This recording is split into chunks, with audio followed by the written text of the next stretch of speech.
Hey Pensole, I'm Rios. I'm an industrial designer from Chicago and a recent graduate from USC's design program. My design is inspired by the lights, reflections, and textures that make up the city around me.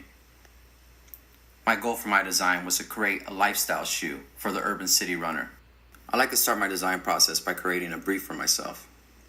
This brief provides me with a target user, possible scenarios, and acts as general guidance so I can focus my research. So with that being said, let's meet Sunny. Sunny is an avid runner that prefers the freedom and the backdrop of the cityscape rather than a confined gym setting.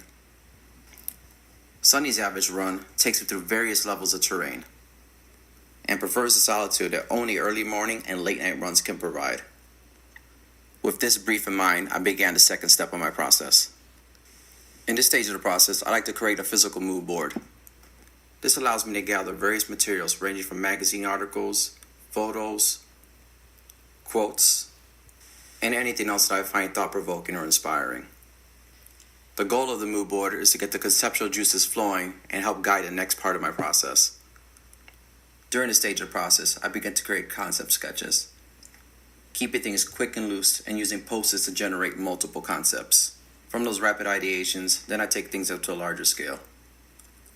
Just like with the post-it phase, I keep my concepts fairly loose until I find a silhouette that inspires me. From that point on, I like to discover lines and carve out the details that provide the shoe with its personality. Then I move on to the market phase. In this phase, I block out large fields of tone and color to get a feel of the color combinations I want to use for the shoes.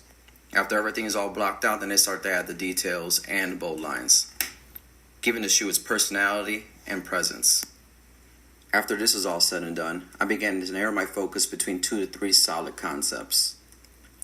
From those concepts, I began to pull key elements that I found interesting and creating mashups and new versions of each shoe. I repeated this process a total of 3 times, ultimately landing on my final design concept. The top portion of the upper is made up of water-resistant neoprene material. The lower portion of the upper is made up of a breathable knitted mesh that conforms to the shape of the foot and acts as a second skin. The shoe's laces are infused with reflective technology, and this color choice was inspired by the look of weathered cement. The eyelets in my concept are a nod to the classic styling that can be found in the New Balance 530s and 580s. The toe box of the shoe is made of a thick rubberized coating that's directly screen printed onto the mesh.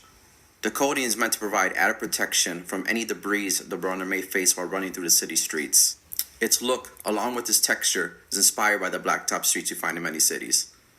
The graphic elements of my design are inspired by the vibrant street art and cultural murals that can be found all throughout the city. The midsole of a shoe is made up of New Balance's cushioning Rev-Lite foam. The outer sole of the shoe is made up of icy blue translucent rubber. Its aggressive lug pattern was designed to handle a wide range of terrain, providing the runner with added grip, resulting in added stability.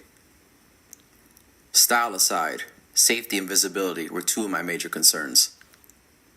The graphic treatments, along with many materials of the shoe, are made up of reflective surfaces. These treatments can be found within the speckle elements of the New Balance logo, midsole, and even woven within the knitted mesh, creating a shimmer effect within the upper. The speed lines of the New Balance MB reminded me of the fins of an exotic sports car. I want to highlight that graphic element and echo it in other parts of the shoe. These accentuated graphic elements can be found in the construction of the heel counter and also running parallel to the toe box on the upper of the shoe. I believe my skill set and my background in industrial design makes me a perfect candidate for this program. I have a true passion for anything shoe design, and I would love the opportunity to show what I can do as a real member of a team.